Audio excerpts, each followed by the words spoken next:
Pardon me. Sorry, I got the sneezes. I was wondering why you got silent there for a second, before.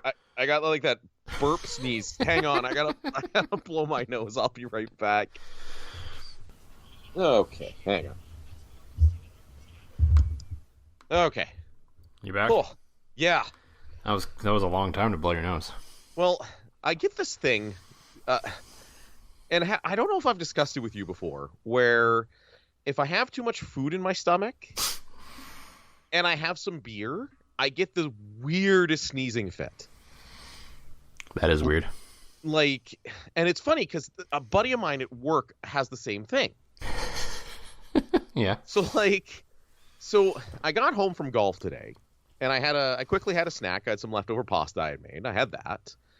And then part of Lacey's, social get-together, they were each given $30 with Skip the Dishes to order something. So she ordered an appetizer platter. And I'm like, fuck.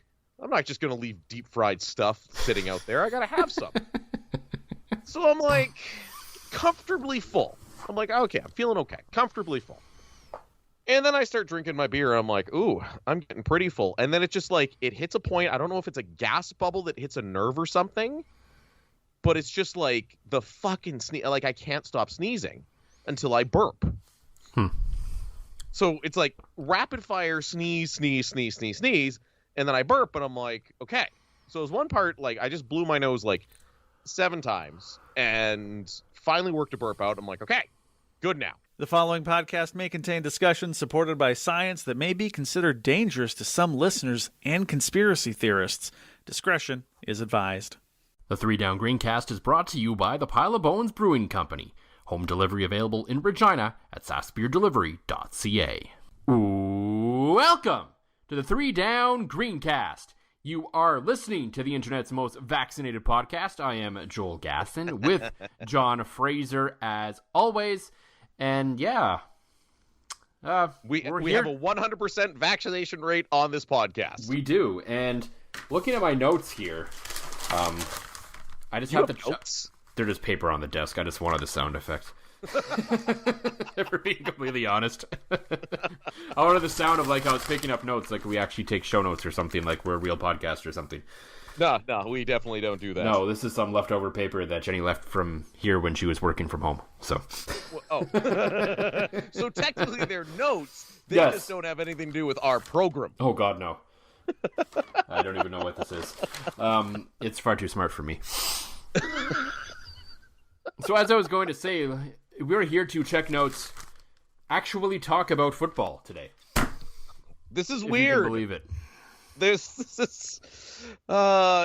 It's funny because most of our pre-show discussions over the past 400 or 500 days have been, hey, what'd you drink? What'd you do? This time it was funny, and actually I will go behind the curtain and admit, I like to admit, because I'm an open book here on how terrible I am sometimes, that later on in the episode we're going to talk about Jason Moss and Cody Fajardo. Mm-hmm.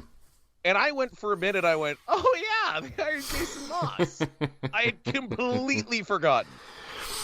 Yeah, so don't take us for any sources of accuracy. Sometimes I think since then we're a little more prepared to actually discuss football, as training camp is actually going to open this week. Saturday at Mosaic Stadium. Unfortunately, the public understandably will not be allowed. Strict protocols around the media being there as well, so you will get to find out sort of the, who's in, who's out, what's going on with the team throughout camp. Just at least for the first little while, you won't be able to go see it in person, unfortunately, if that's something that you're into. But regardless, yes, we have football to talk about, as weird as it is, for the first time in a very long time. Yeah. We're going to talk about Cody Fajardo, Jason Moss, Brendan Labatt, his decision, and, kind of where that leaves the team, and just sort of general thoughts overall, I guess, kind of on where things could be headed this year. But there was another little bit of information, I guess, that was kind of important, released recently. Oh, yeah. And that was a statement just, sort of quietly dropped by the CFL on Wednesday morning that discussions between them and the XFL have stopped. And if you remember on this podcast a number of episodes ago, John and I decided that we were not going to discuss basically anything to do with the CFL and the XFL until they tell us something of substance that's going on. And here we are. Yeah, there we go. Here we are. So now we can finally actually maybe more, share our thoughts, since the original episode came out when they announced that they were going to talk about talking. Right. And we didn't really talk about it a whole lot since then because we just kind of want to let it play out. And here we are now with a whole lot of nothing. Yep. Basically. And, I think we'll get into this in a little second, but I think for the most part, especially for what we're seeing, at least from the hardcore fans online, just a great sense of relief today, I think, for Canadian football fans across this country. We don't have to worry about what are we going to do if this is a 4-down game all of a sudden. And let's not discredit the Edmonton Elk coming out and saying, so we love the fact we're not talking to them anymore. I love that. And the number one thing I love about all of it is getting all the toxic bullshit about mergers and stuff off my Twitter feed. Yes. You don't have a bunch of hack podcasters acting like they know anything as they sit in their mom's basements. And that's a bad term because I record from my basement. And you are married to someone who is a mother. So. Exactly. So again, it's a bad term, but you get what I'm getting at. I'm at least upstairs on the second floor. Yeah, I certainly am not. It is very soundproof down here, so that's why this has become the recording studio. But I digress. To have a bunch of hack-attempted, newsworthy broadcasters that somehow got national recognition here in Canada, despite the fact that they were quoting comments off of a Reddit source that were unverified about how they were going to merge, was I'm glad that's all done and over with. I think, again, there could be in the future maybe they talk about cross-promotion, cross-branding, Certainly. anything like that. But obviously the merger talks are completely dead. And I don't really think they were ever there. Now, what I do think is that the CFL in the pandemic needed to find they were slapped in the face that they needed to find new revenue streams. And maybe, getting in bed with the XFL seemed like an attractive one. Maybe they were going to be the CFL sugar daddy. But instead, we now have single-game sports gambling in Canada, which fills the role of CFL sugar daddy. Potentially, yeah. I feel like when they said they were talking about talking, it may have been discussed. Things may have been like, hey, if we're going to go bankrupt, will you give us money? If this doesn't go through, I almost think that they were preparing for a worst case scenario. And the fact is, you're going to have fans in buildings this year. You're going to have a new revenue stream in single game betting. You're going to have all of these things for the CFL moving forward. There's no real reason to merge anymore. And I think you and I discussed this, and a lot of people have, the whole time was, right. As you said, I think there was and maybe will still be some opportunities for, some strategic sharing of resources. Yeah. Going down the road in terms of players and practice time and whatever the case may be. But I don't think from either side a full-blown merger and a one single schedule ever made sense. No. And we've gone over the reasons why, Americans don't care about Canadian teams of any kind, so that's not going to help them with TV money. The XFL wants to play in the spring, the CFL doesn't. The XFL doesn't want to play in the fall, the CFL does. So, there's a whole just variety of things with that never really made sense for either side. Right. Could some kind of overarching, ownership that had two leagues under it, sort of operating separately but owned by the same thing. Sure, maybe that might have worked. But ultimately, like a full-on merger that led to one singular league was never going to work and was never, as much as some people tried to push it, and there were some people, with a lot of connections to these, to this story, trying to push it as well. And it never added up in my mind, basically. And I think it came to its logical conclusion, and that's where we are now. Yeah, certainly. I mean, and kudos to the CFL for exploring that, because let's face it, if science didn't kick so much ass, and even if Canada was vaccinating at the rates of Japan or even Australia or some other first world countries here, maybe there wouldn't have been fans in the stands this year. And maybe they would have had to go find a desperate new revenue source, right? But as Bill Nye says, science rules. We're going to be in the stands. And again, as a degenerate gambler, there's single game betting, which makes me happy. Yeah, and now the flip side to this is, through this whole time, we've heard the passionate pleas, and we've seen the passionate pleas from a lot of people about, don't take the Canadian game away from us. Right. And they're all right. They're all 100% correct. I was kind of always in that side of things, even though I was a little more open to it maybe than some people were, just because at the end of the day, as long as there was football in this country, I was going to support it. Absolutely. What needs to happen now is, if you are someone who, in the last number of months, has complained about this and has said that this cannot happen, and you currently do not spend any money on the CFL, that needs to change. Yep. And I'm not saying you need to go out and buy, full season tickets to the most expensive seats in the house to your local team at this point. No. Even if it means simply subscribing to TSN if you don't currently, to make sure you watch the games, to me that's enough. Do something to prove... Buy a hat. Yeah, do something to prove that the CFL picked the right route, and back them up now in any way you can. It doesn't have to be lavish, it doesn't have to be expensive, but figure out a way to vote with your wallet and say, hey, I want the CFL to stay around for another 110 years. Well, and that's... We both had a chance to listen to a guy we respect the hell out of, Tim McAuliffe's, break that down. Mm-hmm. If you haven't seen it, it's on Twitter, Tim and Friends, check it out. He basically says everything that we've kind of been saying, but way more eloquently. But yes. The point that there's two big points that Tim made that I've been standing behind this whole time. Yeah, is the NFL a bigger, more successful league? Yeah, it is. Is the CFL the second best league in the world? Absolutely. As Tim said, there's lots of crappy leagues and lots of countries that play to sold-out stadiums because that is their league. It's their domestic league. And the other thing, yeah, support your teams. And I think that goes a little bit deeper as well. Support your local U Sports team. Again, I'm not saying show up at every game and buy 100 beer. Go buy a T-shirt. Support your local CJFL team. Go buy a hat. Every little bit helps so we can keep the Canadian game strong. And you and I are big believers in this. Mm-hmm. If you like football, watch football.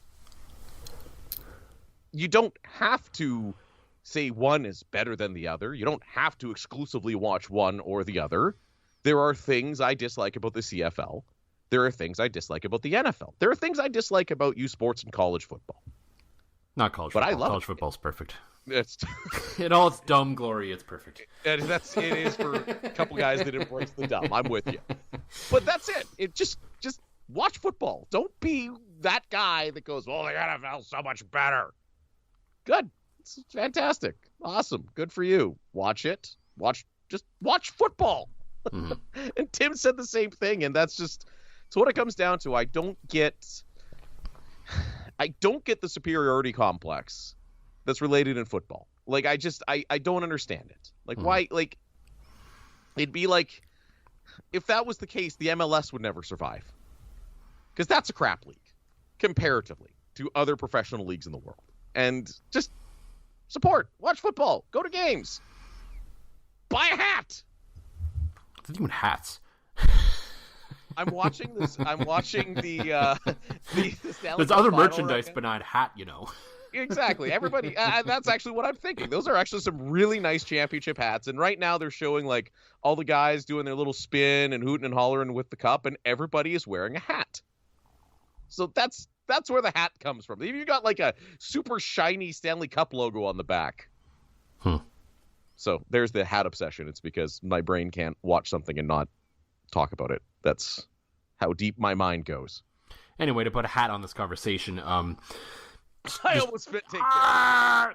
Yeah, so just, a great day for the CFL. Support your local football teams, no matter what level they are. We'd love to see you at Rams games and Huskies games and all that sort of stuff too. But yes, we have lots to get to in this episode, of course, as training camp is right around the corner. That still sounds so weird to say. But as we do every week, John, I guess to pour one out for our homies who are sad over the XFL news today, what is in your glass this week? Well, I definitely won't be pouring out this classic, for it is Beer by Rebellion Brewing. I felt like I wanted to drink a beer that tastes like beer. It was on sale, so I bought a whole bunch of beer. It's a beer that tastes like beer, which is funny because even my kids know the slogan of it. They now, when I Your kids seem to learn a lot about the beers you buy. Because remember, like, the robot one with the used to have Blast Off, and there was other one, the Dragon one, or the Godzilla one. Godzilla one. Yeah, that's the Zilla IPA. They know to get me a Buffalo beer. That's from our sponsors, Pile of Bones. And when I ask for a beer that tastes like beer, they know exactly what to get me out of my fridge. So you train them well. I'm either a great parent or a terrible parent. There's no in between. It's a very fine line, I believe. So I mean, yeah. Let's go with terrible and leave it at that. But yeah, it's beer. It's a good one to buy if you want to support local and you have friends that aren't into craft beers. Yes, and we did that thing again where we drank the same beer. So okay, well, it's fine. Yeah, that's my I also thought. drank some Cerveza. Yeah, I mean, I don't have that in my fridge right now. My other option was the Blackbridge Double IPA, which is probably the best double IPA in the province year after year. It's that smooth. It's that delicious. But I also have the Nokomis Zigzag Wanderer, I believe, in the fridge. The Brett Saison that I was going to drink later this evening, kind of as a celebratory, it's been 2 weeks since I got my second shot kind of thing. Woohoo! And so I didn't really want something big and strong before that to kind of blow out my taste buds. I wanted something nice, clean, and easy drinking to make sure that I actually, like, fully enjoyed that beer later. Right. So the palate cleanser is the beer that tastes like beer. Mm-hmm, absolutely. If you will. I will. That's right. And yes, there will be no pouring one out for the homies. It's just getting poured into my belly. Absolutely. So yeah, training camp starts on Saturday. I can't believe that. I know. If you can believe it or not, training camp finally starts on Saturday after the longest offseason in the history of the CFL, it seems. Yes. So long they had to do free agency twice. Yeah. Basically. Yeah. 2 drafts. You're not going to remember half the players that play for the team. No. I sure don't. I feel like even though I have a training camp roster in my email, I've only still glazed at it. So that's where I'm at. Yeah, so and what's going to be really interesting about this training camp is there's going to be no preseason. So sort of a lot of what we're talking about and what's going to happen during camp and whether it pans out or not or where it leads to, we're not really going to know the answer to those questions until 2, 3, 4, 5 weeks into this 14-game season. Right. I mean, in the CFL, it always takes a couple of weeks after the preseason anyway for things to really shake out. But I think in this case, that's especially going to be true. And so for me, to me, there's 4 kind of things that really stand out to me with the Riders this year. Right. And sort of where, these 4 things will determine sort of whether this team is successful or not in 2021. On sort of like a, on the most basic of levels. Obviously, there's all kinds of things that will decide it, most of which may just be chaos because it's 14 games after not playing for a year, so who the hell really knows what's going to happen? Right. It is going to be the season of chaos. And I'm here for it. Yeah. Professor Chaos is here for it. I cannot wait. Yeah. I think games are going to be sloppy. They're going to be fun. There's going to be no preseason. There's going to be some big names cut, as I'm sure eventually the Toronto Argonauts have half of them are going to come out of Toronto. Rosters are always changing, but I think this year especially, since we have no idea what kind of shape the players are going to be in, how their bodies are going to respond after such a long layoff is going to be something to watch as well.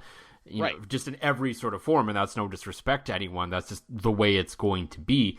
So there's going to be a lot of interesting things to watch.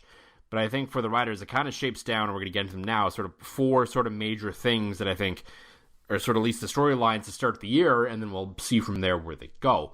I think, first of all, when we're talking about this team and how far they will go, as in every football team ever, except maybe some college teams, the question basically comes down to what's going to happen in quarterback. And we know that Cody Fajardo was the starter in 2021. He's earned that right. He's earned that role. And I don't have I want to preface what I'm about to say, but I don't have any doubt that he's going to be good again. But the question is, will he be good again? Because we have seen guys in the past in football have a really great year and then teams figure them out, and they are unable to adjust and follow that up. And this is not a shot at Cody Fajardo. I believe he's going to have another good year. I don't think he's going to lead the league in passing again. I think some circumstances has kind of led to that happening. If you look at the numbers he actually put up in 2019, they were good, but generally speaking, they're not the kind of numbers that are going to lead the league in passing every year when most of the quarterbacks play most of the games. And that just didn't happen that year. Bo Levi Mitchell, Michael Riley, all these guys missed a fair bit of time.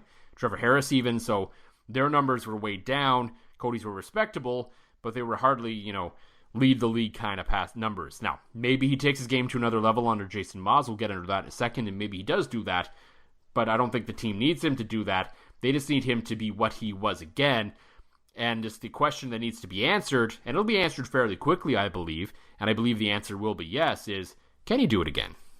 But you're right, Joel. I'm 100% with you. I do think he will do it again. He seems to have the right mindset. He's been doing the right things through COVID. He's gotten together with receivers. He's here. He's got the good fundamentals of being a starting quarterback. But again, this is a guy that's been a backup for a lot of teams for a lot of years in the CFL and just got his first chance to start. And yes, he ran with it. Yes, I don't think he's a flash in the pan, but again, we haven't seen a lot of him. So I'm with you. I agree. I think he's going to be good, but I think it's going to be harder this year because the Riders aren't quite as deep as offensive line. No. And as the O-line goes, the quarterback generally goes. I think Cody can move around enough. He makes quick decisions. He doesn't have a super long throwing motion or anything like that would get him in trouble, but you never know. Guy's only been a starter for a hot minute. Yeah, and I mean, you would talk about it's going to be harder. It was going to be harder in general when we'll talk about the offensive line in a bit. Before we even get into that, because, I mean, now especially, defensive coordinators, if they've taken the time, and they haven't even had to do it the whole time, they've had more than enough time. Western defensive coordinators have had, a whole entire calendar year plus another offseason to plan for this guy, to watch his film, to see what he does. And at the same time, if Fajardo's had that same time to kind of self-scout and be aware of what he does as well and maybe try and mix it up a bit. So, and they also, the added advantage is he's coming in, they only have film of what he did with Stephen McAdoo. They don't have film on Cody Fajardo of what he's done with Jason Maas because he hasn't played under Jason Maas, really. Right. So, where is this going? What is this offense going to look like? We don't really know at this point. But we do know it's going to be very different, and that will work to Fajardo's advantage if he can pick it up, which I believe he will, because I think, history has shown Jason Maas has been able to work, I think, with basically every quarterback he's had to some degree. Yeah. Granted, he's had some very good ones over his time, but that only leads credence to believe that he will be able to find something that works for Cody Fajardo, and they will work this out together. So that's sort of the other question is, okay, Stephen McAdoo, for, all intents and purposes, finally gone. As I think that, that ship had sailed by the end of the 2019 season. The writing was very clearly on the wall. I don't think it was any surprise that McAdoo was not brought back for the 2020 season. And eventually, of course, this season now we'll finally get to see the new offense. I do still believe that, looking back on it, the addition of Jason Maas was a little surprising as sort of the alternative, as the guy they were able to bring in, which I still think, is a huge get. For a guy who's coming off his first year as a head coach in Craig Dickinson to be able to land a guy like Jason Maas that quickly is pretty impressive, and it also speaks a lot to to Dickinson's sort of character and his thought process of, okay, yeah, maybe potentially this guy is a threat to my job, but he's also the best mind available, and he's the best offensive coordinator available on the market, and I know, and he's very much a guy that lets his guys do their roles, and he wants the best people around him in order to have a successful coaching staff and a successful team, and so that's what he did bringing in Jason Maas. Yeah, and I think getting Jason Maas before the canceled season was a huge get, because just as you mentioned, Gas, the fact that that Cody Fajardo and Jason Maas have been able to work together and communicate, yes, they probably haven't been in the same room together up until... Maybe, I think I saw Cody tweeting out he was out of quarantine today. Maybe they've been in the same room together now, but up until then, at least, lots of time to text, lots of time to, watch film together. It's not like, the 70s where a guy would, have to fax him out a playbook and, get on the old corded phone. But I mean, these guys can share video, they can FaceTime. I'm sure they've been working well together, and I think that's a huge get, especially before the year was shut down with Cody Fajardo. Now, there's still William Powell back there too. I mean, they still have a running threat that other teams are going to have to worry about, and I think Jason Moss is going to do some very good things. You look, in most of his stops, his quarterbacks have had somebody that, could run the ball as well. So the Riders are set up.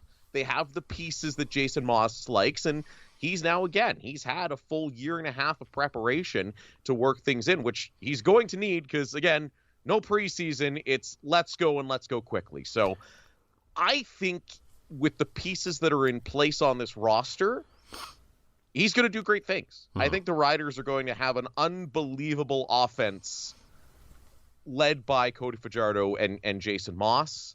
And the only thing that I think is that the tenure of Jason Moss in Saskatchewan might be short.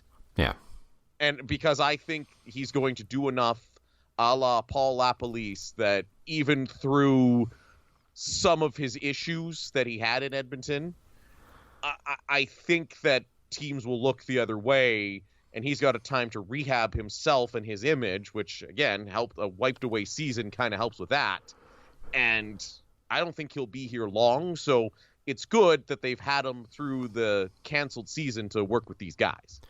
Yeah, so, ultimately where the offense goes, and understandably, most of the questions are surrounding this team coming into the year were around the offense, because that was sort of the problem with the team, for lack of a better word, in 2019. It wasn't really as bad as it was previous years, but there was definitely still, question marks around it, and certainly some grievances, and I think a lot of sort of it came to head in the West Final game against the Bombers at Mosaic Stadium, and it was clearly time for a change on offense, and that's what they did. But how it all kind of comes together is going to be sort of one of the big questions, because we're fairly certain the defense is going to be good. There's some questions there, and there's some things that have changed. Yeah. But overall, there is potential on paper, I believe, with this offense, with Cody Fajardo, if he reaches at least the same level he did in 2019, maybe if not even a little better under a new coordinator, and given Jason Moss's history, and you look at guys like Shaq Evans and Kyron Moore on the roster, if the offensive line holds, we're just about to get into this, if the offensive line holds, this has the potential to at least be one of the most exciting Rider offenses in a while, I believe. Yeah, absolutely. And the pieces are there. I think it's going to be very good. Again, the question mark, to me, the biggest question mark, and you alluded to it, is going to be that offensive line. I think everybody's going to gel. I think Cody's going to take another step forward. I think William Powell's had a full year to rest the body. He's going to be fresh. He's going to be good. But there you said it, Joel. Mm-hmm. The offensive line that a few weeks ago, I mean, we were talking about it being a great advantage on this team. It really was going to help with their Canadian depth. Were they going to potentially go 4 Canadians across the offensive line? And then we get the news recently that the longest-serving Saskatchewan Roughrider, Brendan Labatt, has decided that he's not going to play this season. He took a long look at the COVID protocols, despite being fully vaxxed, and looking at it and said, nah, I'm good. And really, honestly, I don't blame him. Neither do I. You look at the rules, and basically every other league in North America right now, except maybe the NHL, maybe that's just the Canadian teams, I don't know, have very different rules for fully vaccinated players versus players who are not. And for Labatt specifically, and we don't need to get into whether this is the right decision or not in the province or not, but the fact remains, a few days into, the next day after training camp starts, there's effectively no rules in Saskatchewan when it comes to COVID-19. Right. But for playing in the CFL at a reduced salary this year, mm-hmm. Brendan Labatt still has to live in a far more restricted world than anyone in Saskatchewan has been dealing with for the last year, essentially. Yeah. And he decided, you know what, we're starting late, I'm not getting paid as much, I'm going to take this summer to be with my family, and frankly, I don't blame him. I remember when the news first broke, I think one of my first texts to you was, tell me he's not an anti-vaxxer. That was my first thought. Like, oh God, he doesn't want to follow something or follow a protocol. And then when Labatt came out and said, yeah, these restrictions are kind of crazy for me who's got both doses. No, thank you. I'd rather be with my family. Now, CTV's Claire Hanna reported on some of the restrictions that, and I think even Labatt said as much, that he gets, when you're on the road, you got to stay at the team hotel. Absolutely. Yeah. Makes sense. I think that's fair. That's for like a night or two. That's not a big deal. Exactly. And I think every player would say the same thing. But according to Claire Hanna, the rules dictate that you can't see anybody outside of your household at all for the CFL season. So I know Labatt, being a Saskatchewan guy, still makes his home, in Weyburn. He commutes to practice every day. Exactly. So for a guy like Labatt that has made a priority of signing in Saskatchewan to be around his family, he'd be limited to just his family in his house, not his uncles, his aunts, his cousins, his grandparents. You know how small towns are just about anywhere. Friends, right? Kids can't go to dinner with friends, nothing. Exactly. So he looked at that, and honestly, I would probably make the same decision. Yeah, like if making CFL money, absolutely I'd make that decision. If that was the NFL protocol and I was making $25 million, okay, I'll suck it up and make $25 million. Yeah, or even the NHL players that were in the bubble last year and all that kind of stuff, right? Yeah. Like that's, for that kind of money, you can sacrifice. But for even Labatt that's making $200,000 down to 130 some, again, great money. I agree. I don't think it'd be worth it, especially for a guy like that still lives in his hometown. Yeah, and I mean, I still have my questions about whether he will return in 2022 or not, because during that season he'll turn 36, and that'll be 2 full seasons without football, and that could go 2 ways for him. He'll either be rested and ready to go for another run at a Grey Cup in Saskatchewan, or maybe his body will just tell him no. So, I mean, that's kind of where it's going to go. We'll have to wait and see sort of what happens. I hope for his sake, if he wants to play, he gets to continue to play on the other side of this. But in the meantime, we wish him well, and he made what he thought was the best decision for himself and his family. Tip of the hat to that. I'm, always on a player's side, no matter what they decide, especially in a sport where your contracts aren't guaranteed. So good on Brennan for doing that. Yeah. The other side of this is, well, where does this leave the team? And, in the offseason, we were talking about, they signed Evan Johnson and Brett Boyko, and there's been some additions. There were supposed to be, Evan Johnson, obviously a starter, Boyko, Josiah St. John, offensive, draft picks like Matlin Riley were supposed to be, the depth behind the starting Canadians. All of a sudden now someone has to step up. Evan Johnson's obviously going to start. You're probably locked in now with 2 American tackles for sure. Barring something, barring someone really standing out, which I don't know, I can't say is going to happen. But right now, someone, whoever, it doesn't matter who, would Josiah St. John finally make a step forward and become a legitimate starter in this league? Does Matlin Riley prove to be worthy of a first-round pick? Does Brett Boyko find his groove in the CFL? I don't know. All these things are possible. But one of them has to happen, or one side of the rider line at least is going to struggle. And that is a problem. But I'm going to throw one name at you here that I think is going to be the missing piece outside of those.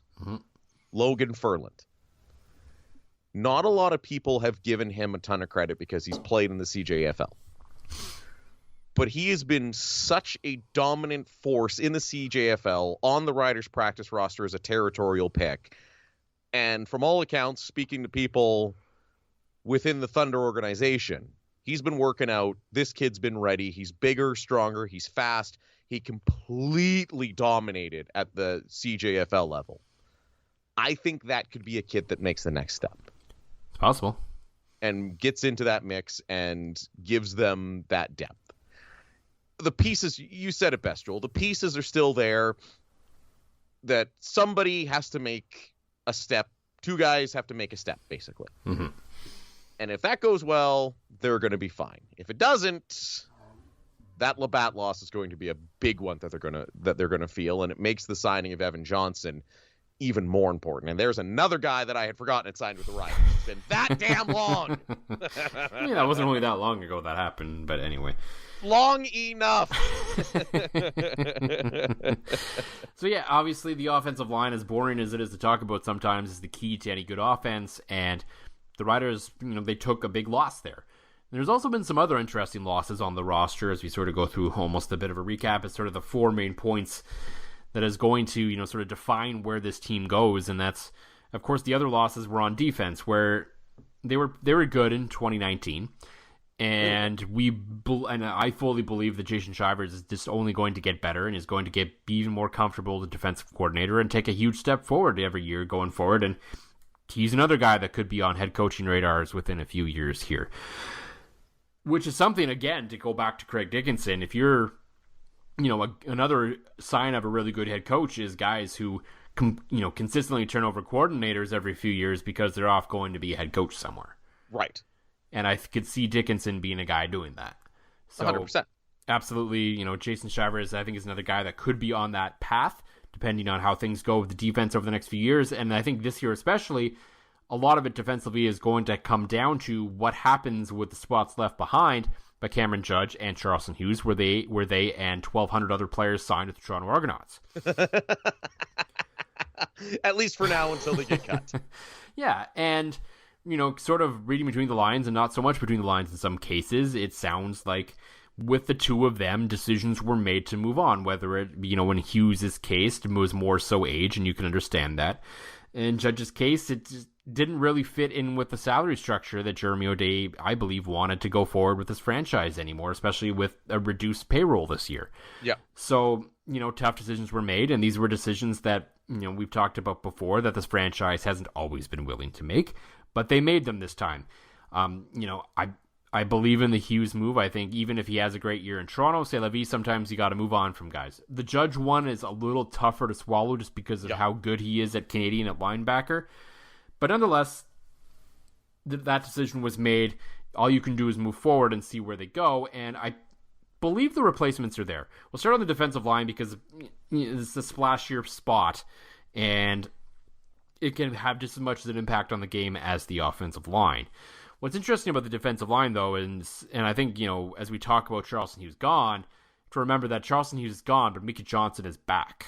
Yes, right. Again, and so the trade-off there is, okay, you don't have that, sort of explosive guy off the edge rush anymore. Whether he could do it for a full season or not is still in question, but the push off the middle is going to be there, because I believe it still was when Mika Johnson was with the team in 28. He's previously with the team. It was still there. He wasn't getting the sack numbers, but he didn't really get a whole lot of sack numbers in Calgary either until 1 year where he abnormally had a bunch, and everyone thought that was just the thing from him now. But I think with him, Micah Henry, and other guys, that push up the middle is going to be there.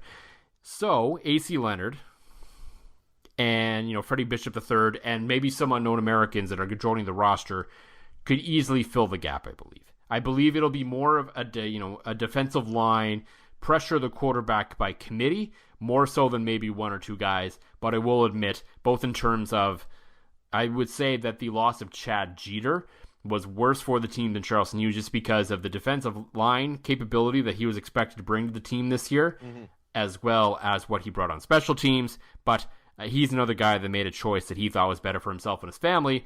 He retired to join the U.S. Armed Forces, so we wish him well as well. Yeah, absolutely. I'm with you, Joel. Sometimes it is better to cut a guy a year early than a year late. And Calgary already did that with Charleston Hughes. Well, they already thought the time was coming, so the Riders got a couple years out of him. Quit while you're ahead on that. Yeah, no, certainly. He is... I still think he has a chance to make an impact in Toronto, but it's, to me, defensive line is always going to be one of those positions that's, I shouldn't say it's easy to fill, because it's not easy to fill any position, but it's easier to find a young, talented American player to fit on that defensive line. I mean, how many defensive linemen come out of the league every single year that you're like, oh, I've never heard of this guy before, and he has a pretty solid year, and they just kind of slowly start becoming mainstays, right? It's unless you have a freak like Willie Jefferson there, it's a fairly even Willie Jefferson left the Riders and They were fine. They just did things differently. You're right. It's going to be the same, but different. They're still going to get to quarterbacks. There's still going to be pressure. Just going to come in a different way. You're absolutely right on that. And I don't think Hughes' loss is going to be as felt as much there. No, and I think especially we talk about defensive line, I think that edge rusher is more replaceable, especially in today's football world where everyone's doing it. You have it like literally the name of the position in the States has changed from defensive end / outside linebacker to just edge rusher because they come in all kinds of shapes and forms now. Yeah. So that's basically what you're looking at. So there's different opportunities to go different ways with that. So there's lots of guys who can rush the quarterback now. It's not as easy to replace those guys in the middle. And that's where they have that consistency there, and that's what's going to help them along the defensive line. Absolutely. The biggest question on defense is going to be the linebacker position, because basically all 3 starters from last year are gone. LJ McCray is also starting the camp on suspended list. We'll have to find out what's going on there on Saturday when camp opens, when we're able to discuss things with head coach Craig Dickinson. But, so yeah, we're looking at a completely different linebacking core for the Riders this year. Of course, Cameron Judge being the big loss. But there are some names on the roster that can replace him. And will they be as good? I don't know. It's hard to say. Right. But I mean, there are certainly still linebackers on the roster that will be able to fill in. I mean, Larry Dean is there. And so is Larry Dean is there. And so, that's sort of the guy that they're looking at probably to be the main guy. But Deion Lacey was added as well. So, there's experience there. There's always going to be young American linebackers coming in as well. We're looking at likely a, ratio change somewhere, probably. I don't know if there's really going to be a starting Canadian linebacker like there was before, but this is still something that's going to have to be overcome. I think especially for the running game and different things, this is going to be the question around this team, especially on defense heading into the season. Yeah, and I think the second you saw Judge leave and having the super long offseason and the ability to, come in late and pick up a guy like Larry Dean, I think that's a huge benefit for the Riders. As you mentioned, it's going to change the ratio around. You're not going to have a game-breaking Canadian right there, but they've got Lacey, they've got Larry Dean, they've got pieces there. I don't think either of them's as good as Judge, and they both carry the incorrect passport to be as good as Judge. In terms of value, I mean, I'm not saying you get what I'm saying on that one, but I do think it's going to be a drop off, but not a hugely significant one. You've got experience, you've got talent there. That might become a bit of a soft spot, a bit of a drop off, but not enough that this team's defense is going to tube. It's still going to be, on paper, it is still arguably the best in the league right now. It's still a very good defense. The secondary is back, essentially, which is always key to be able to have sort of keep that same group together as much as you can. And they've clearly done that, so that's obviously very important. The defensive line looks good. And I think ultimately, overall, there had to be a bit of a trade-off. Under the Chris Jones era, so much time, money, and effort went into the defense that a little bit had to come back toward the offense. And I think with Judge and some of these other moves, that's kind of what you saw a little bit, where they were able to pay Cody Fajardo and they were able to pay Shaq Evans and make sure that the pieces were still there on offense rather than heavily investing in defense like Chris Jones had done. Right. This is a team that can win a shootout. Mm-hmm. I don't think the last time they were on the field, they were a team that could win a shootout. Not consistently, no.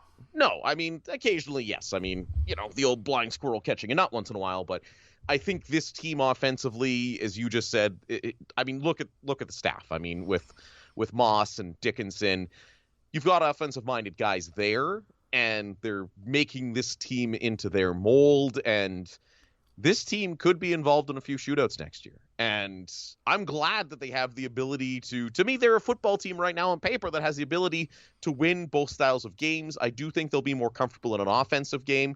Again, this is all on paper. I'm still floored we're talking about football. There's still a moment that I still keep going, we're actually talking about football. But I think offensively this team is going to be a juggernaut. And they're going to be very, very good. Their defense is still going to be good. Yeah, it'll just be a balanced approach and a balanced team, which is kind of the direction they've been going in under Jeremy O'Day. I think we saw with Jason Shivers coming in, the defense sort of shifted away from, sort of a big splashy playmaking kind of defense under Chris Jones to a little more, conservative, a little more, not conservative, but sort of a regular, more traditional style defense versus that big playmaking, game-changing defense. So We're sort of seeing that sort of mold shifting across the entire organization right now. Which is good, because you never want to, especially with the randomness of defensive turnovers and scoring opportunities off of those, it's cool to have a playmaking defense. It's really neat, but there's a certain amount of randomness associated with that, and it's better to me to be built this way to win either style of football game than they were previously. Yeah, if you want to build that sustained success that Craig Reynolds has been looking for, that's how you go about it. Yeah, exactly. A team that can beat you in any aspects of the football. Yeah, you know what? It's been really fun and refreshing to talk about football, to be completely honest. I know. I've kind of had this dumb smile on my face the whole time. It's been fantastic. It's just like, holy shit, we're actually... But now I definitely have to go read a roster because I don't remember half the players on the team. And now we're done talking about football. Jacques Cartier, the show's over.